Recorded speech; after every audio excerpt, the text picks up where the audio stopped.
How many write-ups have you had for jail behavior problems? I'm going to give you a hint.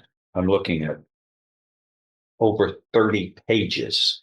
I've never seen such a thing by anyone before me with that many jail pages of jail problems. This dude racked up 55 jail write ups, 17 whole pages of him breaking rules like it was his full time hobby. Now he's standing in front of Judge Stevens asking for probation. This dude's not exactly give me probation material, but he's literally acting like this judge is about to hand him a second chance. Imagine flipping through a rap sheet thicker than a phone book and still thinking you're the good guy in the story. Judges can technically get probation even on serious charges, but stacking 55 violations like this is just begging to be locked up longer. So what do you guys think? Should a guy who treats jail like a playground even get the word probation out of his mouth? Let's dive in and watch. The agreement is whatever sentence shall not exceed a cap of 30 years imprisonment. So we are looking at no less than 5 up to 30 years in prison. A regular probation is not an option. And the other thing would be deferred, I guess, or unadjudicated probation. Is that even an option? That's not even an option. It's all straight flat time. And how old were you at the date of this event?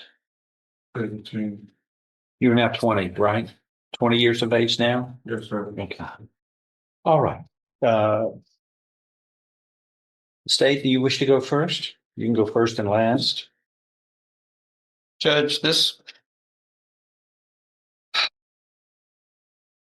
case originally had two people charged. There was an Isaiah Brewer and Mr. McQueen were charged. This was supposed to be just a group of people meeting for a fist fight. And as usual, when a fist fight is about to start, somebody pulls out guns. In this case, the question was always been whether or not there was a self-defense because the defendant has claimed and still claims today in his pre-sentence report that the victim pulled a gun and pointed it at him and his family, and so he was just defending his family. But the reason that I think he pled is because when we came up for trial, the co-defendant had agreed to testify and was going to testify to the fact that the statement he gave the police was that the victim, while the victim did have a gun, the victim never pointed it at the defendant or any of the family members.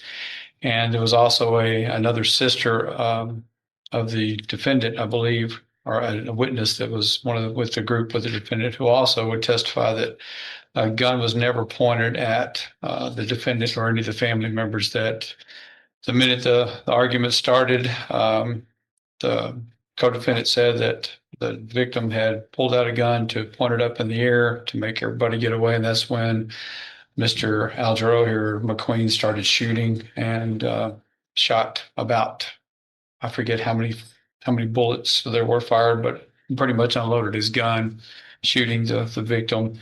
The victim, when he was falling down, then returned fire to shoot back at them, hitting a car, and then did not wound anyone that I know of. This was, once again, one of those shootouts that we have in Beaumont where, unfortunately,